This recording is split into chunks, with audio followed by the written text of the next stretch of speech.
नमस्कार मित्रों, आज ये हम लोगों की पहली वीडियो है और जैसा आपने थंबनेल देख लिया होगा कि वीडियो जो है मूल विधि से स्टार्ट है। मैं मूल विधि इसलिए प्रारंभ कर रहा हूँ क्योंकि बहुत सारे ऐसे यूट्यूब चैनल्स हैं जहाँ पे मूल विधि नहीं पढ़ाई जा रही है। आपने हिस्ट्री, ज्योग्राफी, पॉलिटी तो कहीं ना कहीं टूटी फूटी पढ़ ली होगी, लेकिन मूल विधि का आपको बिल्कुल भी अंदाज़ा नहीं होगा कि कैसे क्या स्टार्ट होती है। देखिए, मूल विधि आपकी सिर्फ 2 ही एग्ज़ाम में पूछी जाती है, एक है UPSI, दूसरा है PCSJ के एग्ज़ाम में। तो जुडिशरी के एग्ज़ाम जो दे रहे होंगे उनको पता ही होगा मूल विधि के बारे में, लेकिन जिन्होंने UPSI पहली बार भरा है तो उनके लिए ये एक नया टॉपिक है, नया सिलेबस का पार्ट है। आपने इससे पहले कहीं नहीं पढ़ रखा होगा। यूट्यूब के अंदर हर चैनल्स में किसी ने पढ़ाया भी नहीं है। जिन लोगों ने पढ़ाया है उन्होंने आधी अधूरी पढ़ाई है, ताकि वो पूरा अगर कंप्लीट पढ़ा देंगे तो आप उनके मूल विधि का बैच नहीं लेंगे, पेड कोर्सेस। ठीक है, इसलिए मैंने ये डिसाइड किया है कि यहाँ पर मैं मूल विधि पूरी कंप्लीट पढ़ाऊँगा, वो भी घटना चक्र की, जो कि एक ऑथेंटिक बुक है। आइए स्टार्ट करते हैं। देखिए, हम सभी गाड़ियाँ चलाते हैं और गाड़ी या 4 व्हीलर हो या 2 व्हीलर हो, सभी लोग चलाते हैं और चलाने में हम लोगों के कुछ नियम कायदे कानून हैं जो कि रोड में हमें उन चीज़ों को लागू करना पड़ता है, फॉलो करना पड़ता है। यदि उनको नहीं फॉलो करेंगे तो हो सकता है हमसे दुर्घटना हो जाए या हम खुद दुर्घटनाग्रस्त हो जाएं। मैंने इस चैप्टर को उठाने का एक और भी मेरा लॉजिक ये था कि यातायात नियम और राष्ट्रीय सुरक्षा अधिनियम एक ऐसा चैप्टर है जो कि मूल विधि के किसी अन्य चैप्टर से कोई लिंक नहीं रखता है। यदि आप ये चैप्टर पहला भी शुरुआत कर दिया है यदि मैंने इसको, तो आप बड़ी ईजिली वे से इस चैप्टर को समझ जाएंगे, बहुत ही सरल भाषा में। अभी जब मैं आपको पूरा चैप्टर समझाऊंगा तब आपको पूरी बात समझ में आएगी। चलिए बढ़ते हैं आज। देखिए, यातायात जो नियम है, यातायात नियम कब आया? 1988 में आया। ठीक है, यातायात नियम जब 1988 के अंदर आया तो इसमें सबसे बड़ी जो दिक्कत ये थी कि इसमें कैसे कायदे कानून बनाए जाए, इसके लिए प्रॉब्लम थी। लेकिन लगातार इसमें अपडेट होते गए, जैसे जैसे हमारी जो घटनाएं होती गई, दुर्घटनाएं जैसे बढ़ती गई, उस दुर्घटनाओं को देखते हुए हम लोगों ने यातायात अधिनियम में अपडेट्स करे। इसमें 217 धाराएं हैं, ये आपको याद रखना है। इसके बाद में आप देखेंगे यहाँ पर कि इस अधिनियम में धारा 3 में मोटर चलाने के लिए लाइसेंस का होना आवश्यक है। जी हाँ, बिल्कुल। देखिए, मान लीजिए आप गाड़ी चला रहे हैं और आपके पास लाइसेंस नहीं है, तो आप क्या करेंगे? आपके पास अगर लाइसेंस नहीं है भाई साहब, तो आप गाड़ी नहीं चला सकते। धारा 3 में इस बात का जिक्र किया गया है कि आपके पास लाइसेंस होना ज़रूरी है। अब बात आती है कि लाइसेंस कितने साल के बच्चे का होना ज़रूरी है। क्या 10 साल के बच्चे का लाइसेंस होना ज़रूरी है? 15 साल के बच्चे को लाइसेंस मिल जाएगा गवर्नमेंट की तरफ से? 16 साल के बच्चे को लाइसेंस मिल जाएगा? तो इसका जवाब है नहीं। 18 वर्ष से कम उम्र के बच्चों को लाइसेंस नहीं दिया जाएगा, ये बात ध्यान रखिएगा। और 18 वर्ष से कम आयु के बच्चों को सार्वजनिक जगह पे गाड़ी चलाने का भी अधिकार नहीं है। इसका मतलब है कि आप किसी भी सार्वजनिक जगह पे 18 वर्ष से कम उम्र के बच्चों को अगर आपने गाड़ी देते हैं तो आप उसके जिम्मेदार होंगे। गाड़ी मतलब जिसके नाम पे रजिस्ट्रेशन है।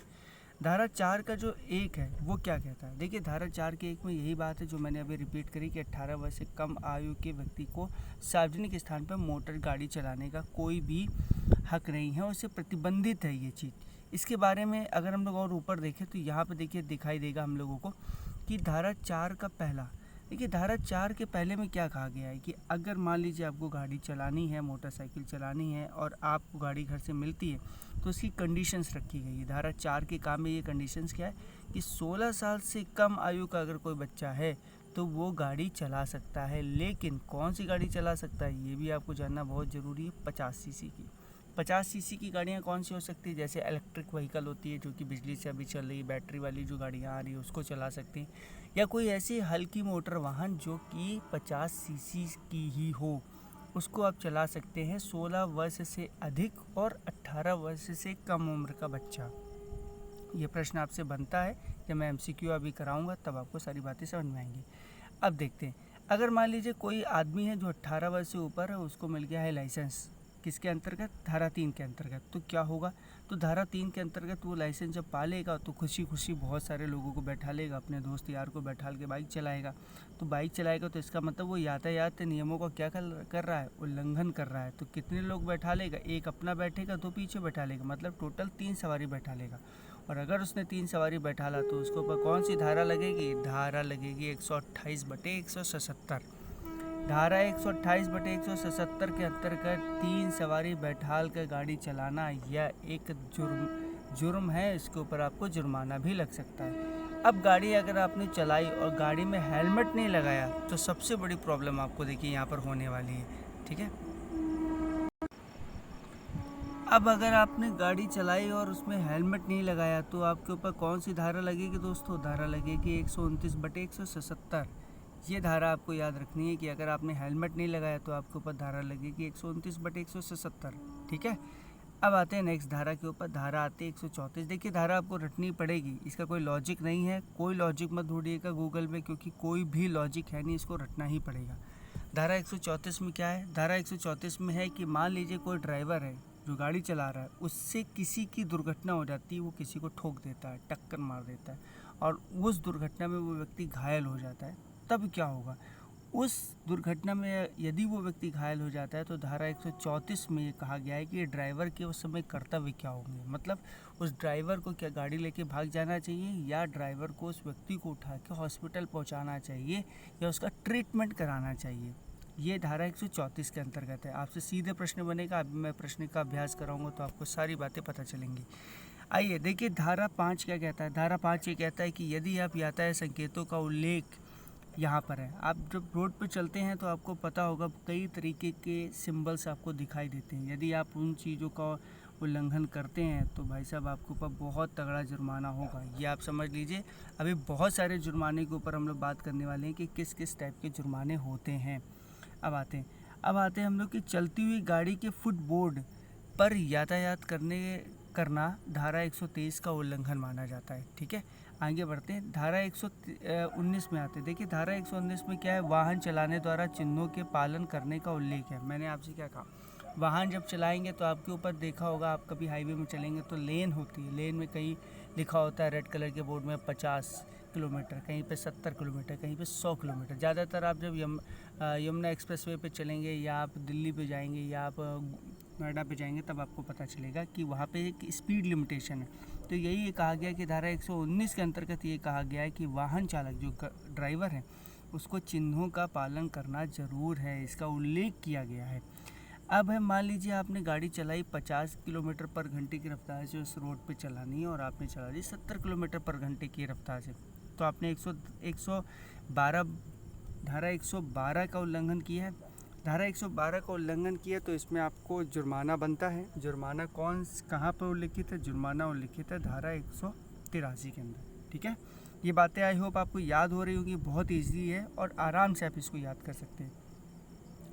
अब धारा 112 क्या कहती है? देखिए धारा 112 क्या कहती है कि यदि आपने गति सीमा का उल्लंघन किया, धारा 112 में गति सीमा का उल्लंघन 50 किलोमीटर की रफ्तार चलना था, आपने जोश जोश में गाना लगाया और गाना लगा के गियर लगाया, चौथे गियर पे भगा दी गाड़ी 70 में 80 में, तो आपको पुलिस पकड़ लेगी और 400 रुपये का जुर्माना लिया जाएगा। लेकिन अभी मैं आपको ये भी बताऊंगा कि यहाँ पे कुछ अपडेटेड वर्जन है जो कि 2019 में संशोधन हुआ है यातायात अधिनियम के अंतर्गत, जिसमें ये जुर्माने की राशियाँ बढ़ा दी गई। तो आपको ये भी याद रखना है कि पुराना जुर्माना कितना लगता था और अब नया जुर्माना कितना हो गया है। तो अभी मैं आपको एक अपडेटेड वर्जन भी इसका बताऊंगा। आगे बढ़ते हैं हम लोग, आगे देखेंगे हम लोग कि राज्य सरकार की लिखित सहमति के बिना किसी सार्वजनिक स्थान में मोटर गाड़ी को किसी भी प्रकार की दौड़ा या गति का मुकाबला करना धारा 189 के अंतर्गत दंडनीय अपराध है और इसमें 1 माह का कारावास प्लस 500 रुपये जुर्माना है। इस बात का मतलब ये है कि अगर आपको लगा कि नहीं मेरी जो गाड़ी है और मेरे दोस्त की गाड़ी है और 2-3 और ग्रुप राइडर हैं, अगर उन्होंने रेस लगाई, ये रेस से संबंधित, तो आपके ऊपर कौन सा जुर्माना लगेगा भाई साहब? आपके ऊपर जुर्माना लगेगा धारा 189 के अंतर्गत 1 महीने तक की सज़ा है, 500 रुपये जुर्माना, या दोनों चीज़ों से आप इसको नवाजे जा सकते हैं।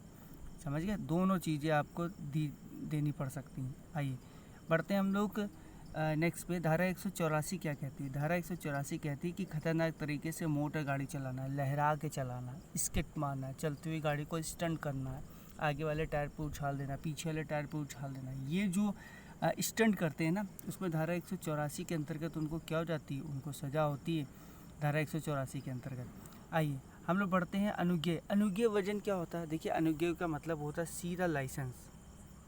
ये वो शुद्ध हिंदी है तो इसको समझ लीजिएगा, सीधा लाइसेंस होता है अनुज्ञेय का मतलब।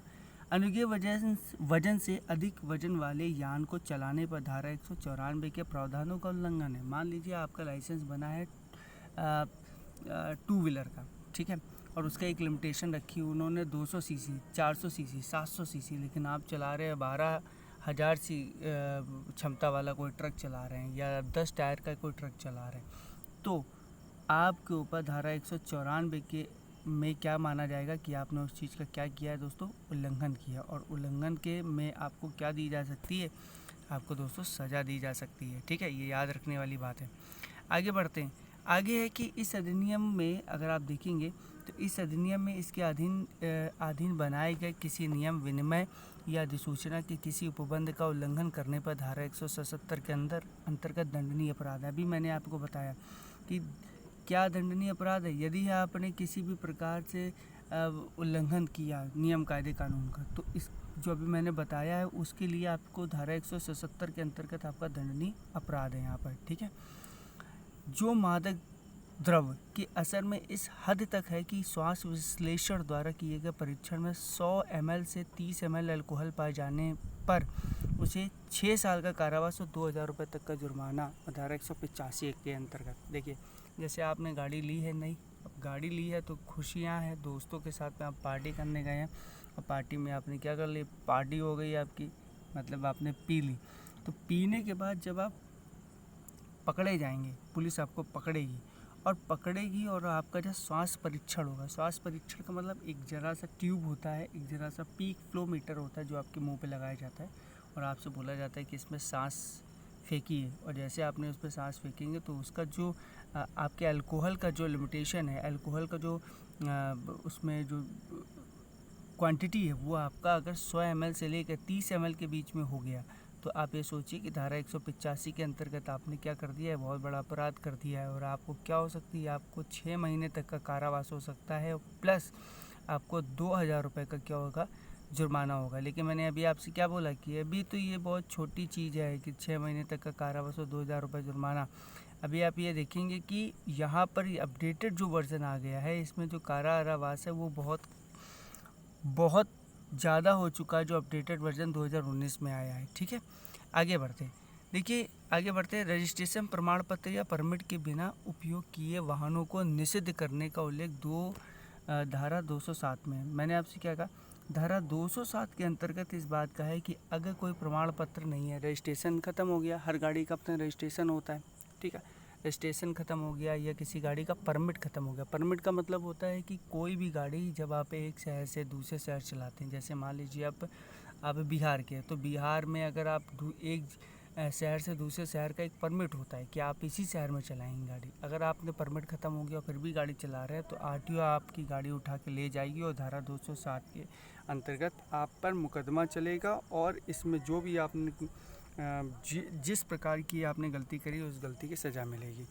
अब आते हैं कि आगे है कि ड्राइवर का स्वास्थ्य परीक्षण कराए जाने की परिस्थिति का उल्लेख है 203 में। देखिए, अभी मैंने ऊपर आपसे क्या कहा था कि यदि आपने पार्टी कर ली और पार्टी करते हुए आपको चढ़ गई, तो ड्राइवर, हर आदमी शाम को पी के निकल रहा है, तो इसको तो पुलिस को तो नहीं पता कि कितने आदमी पी के निकल रहे हैं, वह आपकी गाड़ी के चलाने के तरीके से आपको शक के बिहाफ पे पकड़ सकती है। और धारा 203 में बोला गया है कि इन परिस्थितियों में आपको रोक के आपका स्वास्थ्य परीक्षण कराया जा सकता है, ठीक है ना। आगे बढ़ते हैं, यहाँ पर आते हैं कि नेक्स्ट पॉइंट पे देखते हैं। देखिए, नेक्स्ट पॉइंट क्या है कि किसी मोटर चालक द्वारा उसका लाइसेंस या गाड़ी के कागजात मांगने पर पुलिस अधीक्षक के समक्ष प्रस्तुत न किया जाना धारा 130/177 के तहत दंडनीय अपराध है। पुलिस वाले ने आपसे कागज़ मांगा और आपने कागज़ नहीं दिए और आपने कहा नहीं भाई साहब हम तो नहीं देंगे, हमारे चाचा विधायक हैं, तो फिर आप ये समझ लीजिए कि धारा 130/177 के अंतर्गत आपने अपराध किया है, ठीक है। अगर मान लीजिए कोई व्यक्ति है जो गाड़ी से आ रहा है और उसने किसी व्यक्ति को टक्कर मार दी और टक्कर मार के भाग रहा है, और पुलिस को इन्फॉर्मेशन वायरलेस पे हो गई कि उस व्यक्ति ने एक महिला को टक्कर मारा है, वो बुरी तरीके से जख्मी हो गई है और वो भाग रहा है, तो पुलिस आपको बिना सर्च वारंट के, देखिए बिना वारंट के, आपको धारा 203 के अंतर्गत क्या कर लेगी भाई साहब, गिरफ्तार कर लेगी, धारा 203 के अंतर्गत, ठीक है। अब आते हैं हम लोग किसमें, रोडवेज के ऊपर। रोडवेज के ऊपर तो आपको पता ही है रोडवेज में क्या होता है। रोडवेज की जो बसेज होती हैं, जो कि सरकारी बसें कहलाती हैं, कई बार आप बैठे होंगे तो उसमें अगर आप बिना टिकट के चल रहे हैं, मतलब आपने टिकट नहीं लिया और चल रहे हैं, तो धारा 124/178 के अंतर्गत आपने अपराध किया है। ठीक है, ये ध्यान रखिएगा। ऐसे क्वेश्चन बहुत आते हैं यूपीएसआई में। अभी मैं प्रीवियस ईयर के क्वेश्चन पेपर जब कराऊंगा इसी चैप्टर से रिलेटेड, तब आपको सारी चीज़ समझ में आएंगी। आते हैं किसी मोटर चालन की अनुज्ञप्ति। अनुज्ञप्ति का मतलब अभी मैंने बताया आपको लाइसेंस की वैधता की अवधि समाप्त होने के बाद भी गाड़ी चलाते रहना 3/181 के अंतर्गत दंडनीय है और 3 माह तक के कारावास या 500 रुपये तक के जुर्माना या दोनों से आप नवाजे जा सकते हैं। देखिए, आपके पास लाइसेंस की वैलिडिटी थी 2030 तक, आप 2031 में चला रहे थे, पुलिस ने आपको पकड़ा, पूछा भैया लाइसेंस कहाँ है, आपने कहा लाइसेंस तो मेरा ये, उन्होंने कहा नहीं ये तो ख़त्म हो गया, दोबारा रजिस्ट्रेशन क्यों नहीं कराया, रिन्यूअल क्यों नहीं कराया, तो रिन्यूअल नहीं करा तो उसके लिए क्या होगा, 500 रुपया जुर्माना, 3 साल का कारावास, 3/181 के अंतर्गत आपके ऊपर मुकदमा चलेगा, धारा है। अगर आपने 500 रुपये और 3 साल का कारावास दे दिया, वो तो पुलिस वाले के ऊपर है कि आपसे वो क्या लेता है। अगर आप बदतमीजी करते तो 3 साल की सज़ा भी दिलवा देगा, और बदतमीजी नहीं करते तो 500 रुपये लेके सरकारी खजाने में जमा करके आपको छोड़ देगा। आइए धारा देखते हैं 206 के अंतर्गत। देखिए, धारा 206 के अंतर्गत क्या है कि पुलिस अधीक्षक को दस्तावेज प्रबद्ध करने का अधिकार है। ठीक है, दस्तावेज आपकी वो जमा भी करा सकता है अगर उसको इसका बिहाव हो गया कि आपने फर्जी दस्तावेज बनाए हैं, जाली दस्तावेज बनाए हैं। आप में से बहुत ऐसे लोग हैं जो कि बीमा के जो कागज़ होते हैं वो फर्जी बनवा लेते हैं, तो इसमें वो दस्तावेज को क्या कर देगा, परिबद्ध कर सकता है। अब आते हैं धारा 113/194 के अंतर्गत, चालक द्वारा अपनी पिछली सीट पर 2 सवारी बैठाना दंडनीय अपराध है। मैंने आपसे क्या कहा, आप रहेंगे और पीछे आपका एक और साथी रहेगा, इसके अलावा 2 और नहीं हो सकते। यही मैंने बताया था ना कि नई बाइक आई तो पार्टी है, दूसरे दोस्तों के पास बाइक है नहीं, तो उन्होंने क्या करा कि भाई बैठा ले मुझे, बैठ के चलेगा, तो आपके ऊपर धारा 113/194 के अंतर्गत आपके ऊपर क्या होगा, मुकदमा हो सकता है और आपको दंड दिया जा सकता है। यदि आप भागने की कोशिश करेंगे तो आपको दंड भी मिलेगा, बहुत बुरा। धारा 43 में देखेंगे अस्थायी रजिस्ट्रेशन। देखिए, अस्थायी रजिस्ट्रेशन क्या है, अस्थायी रजिस्ट्रेशन होता है, मान लीजिए कि चुनाव का समय चल रहा है, ठीक है, तो चुनाव के समय में अब एक अधिकारी को दूसरे मतदान केंद्र जाना होता है, एक शहर से दूसरे शहर जाना होता है, एक गांव के अंदर बहुत बड़ा गांव वहाँ जाना होता है। कि आपको बिहार में, अगर आप बिहार के निवासी हैं तो आपको बिहार के एक नगर से लेकर दूसरे नगर जाना पड़ेगा, तो उसके लिए अस्थायी रजिस्ट्रेशन का उपबंध किया गया है कि मतलब भाई जब तक काम चलेगा तब तक आपको एक रजिस्ट्रेशन नंबर दे दिया जाएगा, एक रजिस्ट्रेशन स्लिप दे दी जाएगी, आप पूरे शहर में कहीं पे भी जा सकते हैं।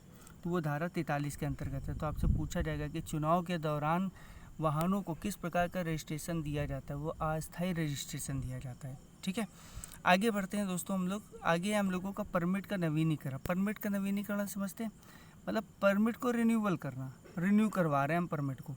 ठीक है, अब परमिट को रिन्यू कैसे कराते हैं, आवेदन समाप्त की तिथि से 15 दिन पूर्व ही दे दिया जाता है परमिट को नवीनीकरण। मतलब आपका 30 जून को अगर हो रहा है तो आप 15 जून या 14 जून को ही नवीनीकरण का सूचना दे देंगे। ठीक है, आगे आते हैं हम लोग धारा 87 के अंतर्गत। देखिए, धारा 87 के अंतर्गत क्या है, धारा 87 इस बात का घोतक है या इस बात का प्रमाण है कि 4 महीने के लिए अस्थायी परमिट जारी किया जा सकता है। कोई भी चीज़ हो, कोई भी मेला भी अगर होता है, बहुत बड़ा कोई मेला है जो कि उत्तर प्रदेश सरकार करवा रही है, तो उसके लिए उसको वाहनों की आवश्यकता पड़ेगी। सरकारी वाहन तो बहुत ज़्यादा नहीं, क्योंकि वो व्यस्त हैं अपने अपनी जगहों पे, तो उसके लिए वो 4 महीने का एक परमिट दे सकती है आपको। परमिट के में आपको एक श्रद्धालु को इधर से उधर ले जाना है या कुछ सामान इधर से उधर ले जाना है, या चुनाव में अगर 3-4 महीने चुनाव चल रहे हैं, हालांकि चुनाव इतने लंबे नहीं चलते हैं, अगर 2-3 महीने 1-2 हफ्ते का चुनाव है तो भी आपको इस प्रकार का परमिट दिया जा सकता है। अभी मैंने आपको बताया। अब देखिए, अगर बिना बीमा कराए गाड़ी चलाया तो भाई आपके ऊपर कौन सी धारा लगेगी, 146/196 की धारा लगेगी अगर आपने बिना बीमा कराए गाड़ी चलाया। क्यों? क्योंकि आप अगर बीमा नहीं कराएंगे तो आप किसी को टक्कर मार सकते हैं, आप कोई हादसा कर सकते हैं, तो उसके लिए भरपाई कौन करेगा। ठीक है, तो यहाँ तक समझ में आया होगा। आइए बढ़ते हैं, हम लोग नेक्स्ट पॉइंट पे चलते हैं। दोस्तों, यहाँ पे देखिए, हम लोग देखेंगे कि एक मोटर गाड़ी का मालिक अपनी गाड़ी एक ऐसे व्यक्ति को चलाने को दे देता है। अभी देखिए, मैंने आपसे क्या कहा था कि अगर आपने किसी व्यक्ति को गाड़ी दी, किसी गलत व्यक्ति को गाड़ी दी, तो आपके साथ क्या हो सकता है। तो देख लीजिएगा यहाँ पे आपके साथ क्या हो सकता है, हमेशा लाइफ में सचेत रहिएगा। तो अगर आपने किसी ऐसे व्यक्ति को गाड़ी दे दी जो ड्राइविंग लाइसेंस जिसके पास नहीं है, तो धारा 5/181 का उल्लंघन करता हुआ पाया जाएगा और उसके ऊपर कार्रवाई होगी, आपकी गाड़ी भी जब्त हो सकती है। अगर कोई मोटर ड्राइवर है जो कि गाड़ी चाहे बाइक वाला हो चाहे कार वाला हो और एक स्कूटर सवार को टक्कर दे देता है, टक्कर मार देता है, वो गिर जाता है, तो 134/179 का वो अपराधी है और वो पकड़ा जाएगा। अगर वो भागने की कोशिश करता है तो इसके ऊपर और भी कई चार्जेस लग जाएंगे। ठीक है, अब हम लोग बढ़ते हैं दोस्तों यातायात अब हम लोग बढ़ते हैं राष्ट्रीय सुरक्षा अधिनियम 1980 के अंतर्गत। ये आपको याद रखना है क्योंकि कई बार कई यूपीएसआई में पूछा गया है। अभी जब मैं क्वेश्चन कराऊंगा तो आपको खुद ही देखने को मिल जाएगा कि राष्ट्रीय सुरक्षा अधिनियम 1980 या नेशनल सिक्योरिटी एक्ट 1980, ये देख लीजिएगा क्योंकि कभी कभी हिंदी में ना देके वो इंग्लिश में भी दे देता है। ठीक है, अब देखिए राष्ट्रीय सुरक्षा अधिनियम का जो विस्तार हो जम्मू कश्मीर राज्य, अब यहाँ लिखा छोड़कर, अब आप इसको छोड़ कर नहीं करेंगे क्योंकि अभी आप देखेंगे कि 31 अक्टूबर 2019 से ये संपूर्ण भारत पर लागू हो गया है। ठीक है, तो ये आप हटा दीजिए, तो राज्य संपूर्ण भारत पर है। ठीक है, यहाँ तक समझ में आ गया होगा आपको। देखिए 27 दिसंबर 1980 को राष्ट्रपति ने राष्ट्रीय सुरक्षा अधिनियम को मंजूरी प्रदान कर दी थी। राष्ट्रीय सुरक्षा अधिनियम में कुल 19 धाराएं हैं, ये आपको याद रखना है। अभी हम लोगों ने देखा यातायात अधिनियम में कितनी धाराएं हैं, आपको पता है 217। ठीक है, रिवीजन करते चलिएगा मेरे साथ में। आगे बढ़ते हैं, तो राज्य सरकार या केंद्र सरकार को यह विश्वास हो जाए कि किसी व्यक्ति द्वारा अगर भारत की सुरक्षा में किसी प्रकार की अखंडता पर प्रतिकूल प्रभाव पड़ता है तो वो उसे रोकने के लिए राष्ट्रीय सुरक्षा अधिनियम धारा 3 के अंतर्गत निरुद्ध किया जा सकता है। निरुद्ध का मतलब पकड़ा जा सकता है। अगर लग जाए कि ये वाहन ऐसा है जो कि बाद में कुछ ऐसा कुछ बम ब्लास्ट कर सकता है या टेररिज्म चीज़ों में इन्वॉल्व है, तो उसको रोका जा सकता है। जैसे अभी आपने हाल ही में देखा होगा कि अभी एक उत्तर प्रदेश में एक कांड हुआ था जिसके चलते कुछ गाड़ी जो थी जो कि विधायक के नाम पर थी, बाद में उसको एम्बुलेंस में कन्वर्ट कर दिया गया। ठीक है, और कुछ ऐसे अस्पताल के एम्बुलेंस थे जिनको निकाल के वापस से गाड़ी में तब्दील कर दिया गया। तो इस प्रकार की जो है वो यातायात अधिनियम के अंतर्गत ही आती है, जो कि राष्ट्रीय सुरक्षा अधिनियम का एक पार्ट है। धारा 4 में देखेंगे, धारा 4 के अनुसार निरोध आदेश भारत में किसी भी स्थान पर उसी रीति से निष्पादित किया जा सकेगा जो दंड प्रक्रिया संहिता में 1973 के अधीन गिरफ्तारी के प्रतिपादनों के निष्पादन के लिए उपबंध है। मतलब आईपीसी की जो धारा आपने पढ़ी है ना, आईपीसी सीआरपीसी अभी नहीं पढ़ी होगी, मैं आपको पढ़ाऊंगा। उसमें जो 1973 में जो अपराध है धारा 4 में, जो 1973 में उसमें लिखा हुआ है धारा 4 में जिस प्रकार की जो राष्ट्रीय सुरक्षा अधिनियम के अंतर्गत जो सज़ा मिलती वही सारी सज़ा मिलेगी इसके अंतर्गत भी। ठीक है, आगे बढ़ते हैं। आगे हम लोग आएंगे तो देखेंगे हम लोग की धारा 9 देखेंगे दोस्त।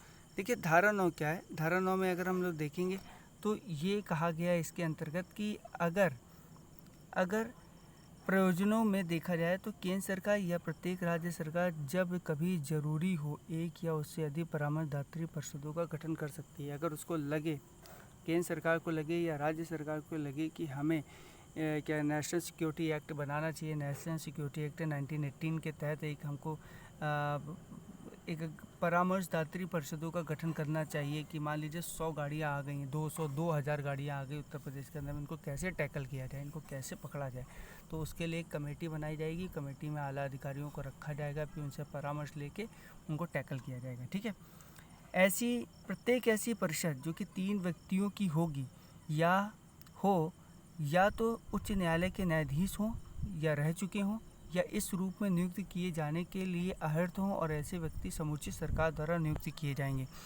देखिए होता ये है कि आपको लगता होगा कि सभी लोग उच्च न्यायालय के न्यायाधीश ही क्यों होते हैं और ये सब क्यों होते हैं, लेकिन मैं आपको सच्चाई ये बता दूं कि ये जो न्यायालय के न्यायाधीश होते हैं उनको कानूनी दांवपेच बहुत पता होते हैं, उनको सारे नियम के बारे में पता होता है, तो इसलिए इनको रखा जाता है। और जितने भी, क्योंकि एक्सपीरियंस होल्डर्स होते हैं ना, इनके पास बहुत सारी एक्सपीरियंस होती है। ठीक है, अब हम लोग आते हैं धारा 13 के ऊपर। देखिए जो धारा 13 है, धारा 13 में क्या है, धारा 13 में कहा गया है कि निरोध की अधिकतम अवधि का उल्लेख किया गया जो कि निरोध के दिनांक से 12 माह। देखिए निरोध का मतलब होता है उसको पकड़ लेना, तो कहा गया मैक्सिमम 12 महीने है, लेकिन उसको रिमांड पे लेते लेते और भी टाइम ले लिया जाता है।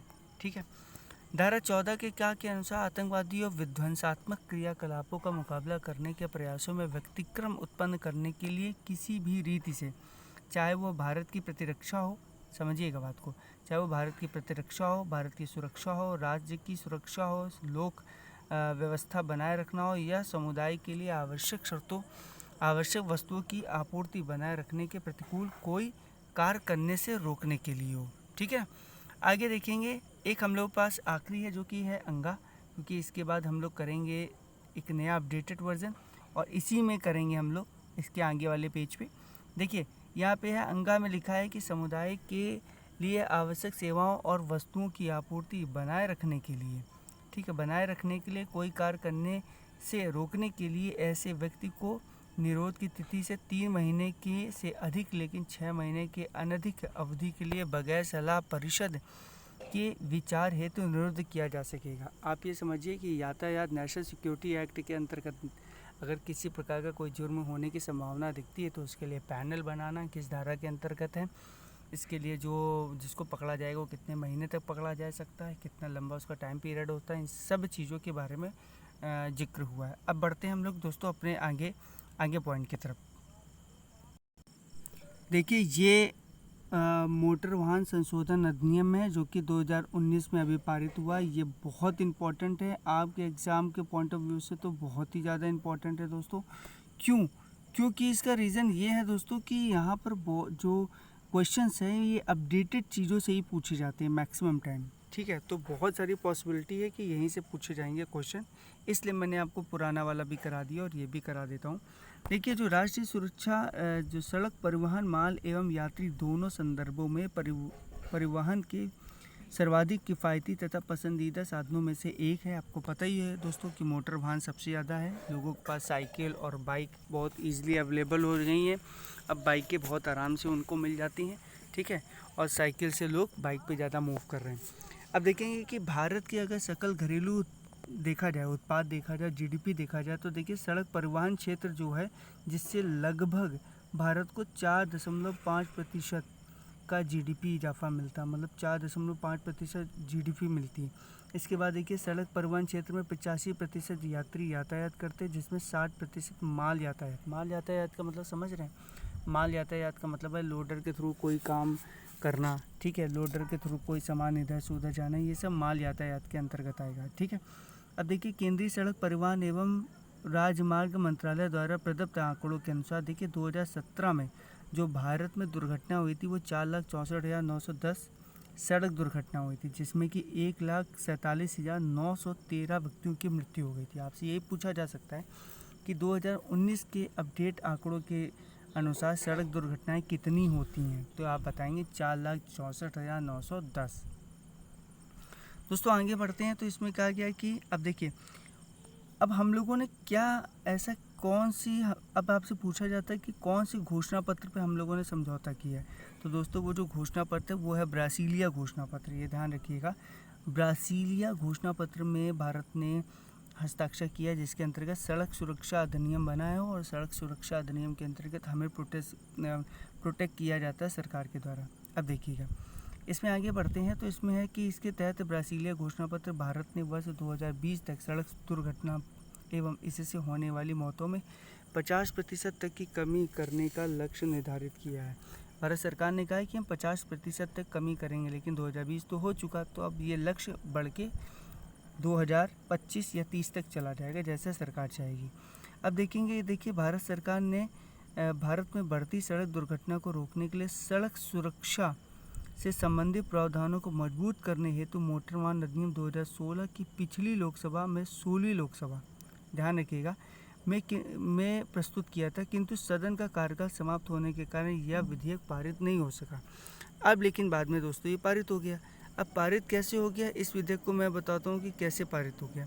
अब देखिए आगे देखेंगे तो वर्तमान अगर परिदृश्य देखें तो वर्तमान परिदृश्य में देखिए क्या निकलेगा। वर्तमान परिदृश्य में मिलेगा कि 23 जुलाई 2019 को लोकसभा द्वारा मोटर वाहन संशोधन विधेयक 2019 पारित हो गया। इसके बाद राज्यसभा ने इससे 31 जुलाई 2019 को पारित कर दिया। फिर राष्ट्रपति ने इसको क्या कर दिया, मंजूरी दे दी 9 अगस्त 2019 को। ये ध्यान रखिएगा, मैं ऐसे नहीं बोलते चला जा रहा हूँ, आपसे पूछा जाएगा राष्ट्रपति ने इस अधिनियम को कब मंजूरी दी, तो 9 अगस्त 2019 को। राज्यसभा में कब पारित हुआ, 31 जुलाई 2019 को, और 23 जुलाई 2019 को लोकसभा में पारित हुआ। मोटर यान अधिनियम 2019 के जो प्रावधान है वो 1 सितंबर 2019 से प्रभावी हुए। ठीक है, ये भी पूछा जाएगा कि आपसे कब प्रभावी हुए। अब इस अधिनियम में क्या हुआ, देखिए इस अधिनियम में जो सड़कों को लेके बहुत ही कठिन और बहुत ही सख्त, क्या देखिए बहुत ही क्या है, बहुत ही सख्त प्रावधान बनाए गए, क्योंकि इतने सारे एक्सीडेंट हो रहे हैं और इसके तहत ट्रैफिक नियमों का उल्लंघन करने पर जुर्माने की राशि को बढ़ा दिया गया। बस मैं यही बात आपसे बोलने वाला था कि अभी जो आप पढ़ रहे हैं इनको भी याद रखना ज़रूरी है और जो आप पढ़ रहे हैं इसको भी याद रखना ज़रूरी है। ठीक है, इसके बाद देखेंगे कि देखिए इससे पूर्व मोटर वाहन और सड़क सुरक्षा को लेकर मोटर वाहन अधिनियम 1988, ये जो 1988 अस्तित्व में था ना, इसी को अपडेट किया जाता है। इसी में बार बार कुछ ना कुछ चीज ऐड कर दिया जाता है और ऐड करके ये अधिनियम संशोधन हो के आता है। ठीक है, अब हम लोग आगे देखेंगे थोड़ा सा। देखिए संशोधन अधिनियम के प्रावधान देखेंगे। देखिए संशोधन अधिनियम में क्या प्रावधान नए क्या किए गए। सबसे पहला यही किया गया कि संशोधन अधिनियम की जो नगर तहत जो नशे में गाड़ी चलाने की जो न्यूनतम जुर्माना था, जिसको 2000 रुपये था, अभी मैंने आपको बताया था, वो बढ़ा के कितना कर दिया गया, 10,000 रुपये। अभी मैंने पीछे बताया था, मैंने आपसे ये भी कहा था कि अपडेट हुआ है और इस अपडेटेड को भी याद रखना पड़ेगा। ठीक है, इसके बाद देखेंगे अगर हम लोग, तो अभी हम लोगों ने क्या किया कि बिना सीट बेल्ट के जिसने भी गाड़ी चलाई है, तो अब ये समझ लीजिए कि उसके कितने कटेंगे, 100 रुपये उसके कटेंगे। ठीक है, और बाद में क्या होगा, 100 रुपये के लिए मुकाबले अब 1000 रुपये कटेंगे। पहले 100 रुपये कटते थे, अब 1000 रुपये कटेंगे। ठीक है, अब देखिए, अब अगर देखिए कि अगर किसी भी व्यक्ति ने, अभी मैंने आपसे बताया था कि कहीं सामूहिक जगह पे क्या नहीं चलाना है, सामूहिक जगह पे आपको गाड़ी ऐसे नहीं चलानी है। ठीक है, कि भगा रहे हैं, ओवर स्पीड कर रहे हैं। तो मैंने अभी यही कहा कि अगर सामूहिक जगह पे आपने गाड़ी को तेज़ भगाया, जिसको बोलते हैं ओवर स्पीड करा, तो आपको 400 रुपये के स्थान पर, पहले 400 रुपये कटता था, अब 400 रुपये के स्थान पर कितना कट जाएगा दोस्तों, 1000 रुपये कटेगा। LMV का मतलब होता है लाइट मोटर व्हीकल, ये याद रखिएगा। LMV का मैं लिख दे रहा हूँ, लाइट मोटर, ठीक, और व्हीकल शॉर्ट में लिख दिया मैंने, आपको समझ जाएंगे, लाइट मोटर व्हीकल होता है। आगे आते हैं दोस्तों। अब आगे में ये है कि आप देखेंगे इसके अंतर्गत कि संशोधन अधिनियम में खतरनाक तरीके से गाड़ी चलाने के लिए जुर्माना 1000 रुपये से बढ़ा के 5000 रुपये कर दिया गया। नवीनतम संशोधनों के तहत बिना लाइसेंस के गाड़ी चलाना 5000 रुपये का जुर्माना देना होगा, जो अभी तक सिर्फ कितना था दोस्तों, 500 रुपया था। अभी मैंने आपको बताया था कि जो पिछले जो बहुत कम हो गए हैं उनको सबको बढ़ा दिया गया है। देखिए 5000 रुपये से करके, पहले 500 था, 5000 कर दिया गया। अब अगर आपने नशे में गाड़ी चलाई, ठीक है, तो भी चेंजेस हो गए। अब देखिए जो नए संशोधन के तहत किसी नाबालिग द्वारा ट्रैफिक नियमों का अगर उल्लंघन होता है तो उसके अभिभावक, पेरेंट्स को ही जिम्मेदार माना जाएगा। उसके साथ ही नाबालिग पे भी केस चलेगा। आप ये मत सोचिए कि नाबालिग को छोड़ दिया जाएगा। कौन सा केस चलेगा, ये ध्यान रखिएगा। केस चलेगा इनके ऊपर जुवेनाइल जस्टिस, कौन सा, जुवेनाइल जस्टिस एक्ट के तहत मुकदमा चलेगा। ये याद रखिएगा, क्योंकि आपसे बहुत पूछा जाएगा जुवेनाइल जस्टिस एक्ट के बारे में कि ये किस पे चलता है, ये नाबालिग बच्चों पे चलता है। हिट एंड रन का मतलब क्या होता है, हिट किया, किसी को टक्कर मारा और भाग गया। हिट एंड रन के मामले में सरकार मृतक के परिजनों को क्या देगी, पैसा देगी। जो मर जाएगा उसको देगी 2 लाख रुपए, लेकिन आप ही से लेके देगी। ठीक है, जो अभी तक केवल 25,000 रुपये दिए जाते थे, अब दिया जाएगा 2 लाख रुपए। ये सब आपसे लेके दिया जाएगा। गवर्नमेंट आपसे पहले वसूलेगी, फिर उनको देगी। ठीक है, और गवर्नमेंट तो आपसे वसूल ही लेगी, आप कहीं भाग नहीं पाएंगे। इस अधिनियम में आपातकालीन सेवा वाले वाहनों को अगर आपने रास्ता नहीं दिया तो आपके ऊपर जुर्माना लगेगा। वो जुर्माने की राशि भी आपको पता चल गई है, कितनी, 10,000 रुपये। आगे बढ़ते हैं। अब देखिए, अगर यहाँ पर एक चीज़ और देख लीजिए यहाँ पर कि इसके अतिरिक्त अगर आपने मोटर वाहन दुर्घटना कोष भी बनाया गया है। इस साल से नई चीज़ करी गई कि मोटर वाहन दुर्घटना कोष। देखिए ये इसलिए बनाया गया कि जो भी लोग हैं एक्सीडेंट में, जो लोग ख़त्म हो जाते हैं, तो उनको क्या दे दिया जाएगा, उनको कुछ पैसा दिया जाएगा, मुआवजा दिया जाएगा, जो कि उनको क्या करेगा, उनको बीमा सुरक्षित करेगा। मान लीजिए किसी घर पे एक ही व्यक्ति है, वही कमाने वाला, तो उसी को आपने टक्कर मारी, वो ख़त्म हो गया, तो अब उसका जीवन कौन देखेगा, उसके घर वालों कौन देखेगा, तो उसके लिए एक सहायता राशि दे दी जाएगी, जो कि आपको बता दिया गया। पहले 25,000 थी, अब हो गए 2 लाख रुपये। आगे देखते हैं, आगे बहुत सारी और भी पॉइंट है। देखिए अब क्या है, अब लेकिन लोगों के लिए भी एक सहूलियत दी गई है। लोगों के लिए एक वर्ड आया है जिसको बोलते हैं हम लोग गोल्डन आवर। क्या बोलते हैं दोस्तों? Golden hour. ये गोल्डन आवर क्या होता है? गोल्डन आवर होता है कि यदि कोई व्यक्ति को दुर्घटना हुई और दुर्घटना से 1 घंटे के अंदर आप उसको उठा के हॉस्पिटल कहीं जाके भर्ती करा देते हैं तो पुलिस आपसे इसके लिए कोई भी किसी प्रकार की कोई पूछताछ नहीं करेगी, क्योंकि ये कौन सा एक्ट है मैंने अभी आपको बताया किसके लिए है। ये है दोस्तों गोल्डन आवर के लिए। ठीक है, गोल्डन आवर में अभी मैंने यही बात बोली कि पढ़ लेते हैं एक बार कि गोल्डन आवर का अभिप्राय किसी व्यक्ति को सड़क दुर्घटना में गंभीर चोट लगने के बाद उसके अगले 1 घंटे तक के समय से उसे तुरंत चिकित्सीय सहायता के माध्यम से उस व्यक्ति की जान बचाए जाने की संभावना सर्वाधिक होती है। ठीक है, और इसको गोल्डन आवर बोलते हैं। अब देखते हैं संशोधन के अंतर्गत। संशोधन अधिनियम में सड़क दुर्घटना के पीड़ितों को गोल्डन आवर के दौरान नगद रहित क्या मुहैया कराया जाएगा? उपचार। अगर किसी डॉक्टर ने ये कह दिया कि नहीं भैया पहले पैसा जमा करो फिर हम देखेंगे, तो बस उस डॉक्टर की खैर नहीं है, क्योंकि गोल्डन आवर के अंतर्गत ये बोला गया कि नगद रहित, अभी देखिए यहाँ पे एक वर्ड नगद रहित जो राशि है इसको दिया जाएगा और इसमें डॉक्टर भी नहीं मांग सकता, 1 रुपये नहीं मांगेगा। ये नगद राशि के तहत उपचार होगा। ठीक है, आप अपना एडमिट करवा दीजिए अगर आपको कोई ऐसा व्यक्ति मिलता हो और जाके छोड़ के चले जाइए, ना पुलिस आपसे कुछ पूछेगी, बस उसको डॉक्टर की उपचार मिल जाएगा और वो बच जाए, उसको किसी भी प्रकार की आपको परेशान नहीं किया जाएगा। ठीक है ना। आते ज्ञातव्य है कि यातायात एवं परिवहन व्यवस्था राज्यों का विषय है, इसलिए इन कानून को लागू करना राज्यों की इच्छा पर निर्भर करता है। देखिए ये बहुत इंपॉर्टेंट है, हर बार क्वेश्चन पूछा जाएगा कि यातायात एवं परिवहन व्यवस्था राज्यों का विषय है कि केंद्र का विषय, तो आप कहेंगे राज्यों का विषय है और इसको लागू करना भी राज्यों के ऊपर निर्भर करता है। ठीक है दोस्तों, आइए आगे बढ़ते हैं अब हम लोग। दोस्तों तो हम लोगों ने ये यातायात अधिनियम और राष्ट्रीय सुरक्षा अधिनियम 1980 कर लिया है और आई होप आपको समझ में आ गया होगा। किसी भी टाइप की कोई भी अगर डाउट्स है तो आप कमेंट सेक्शन में ज़रूर लिखिएगा और नेक्स्ट वीडियो में हम लोग यातायात अधिनियम से संबंधित जितने भी प्रश्न उत्तर है जो भी UPSI में आए हैं वो सारे प्रश्न उत्तर यहाँ पे करेंगे और आप आराम से इसको 2-3 बार वीडियो को देखिएगा, इसको रिवीजन करिएगा। रिवीजन करने के बाद में आप जब आएंगे अगली क्लास में तो आपको MCQs मिलेंगे और पहले MCQs को पहले आप खुद सॉल्व करिएगा, बाद में मेरे ऑप्शंस देखिएगा, मेरे उत्तर देखिएगा। तो आई होप आपको ये वीडियो अच्छी लगी होगी। Thanks a lot, keep watching.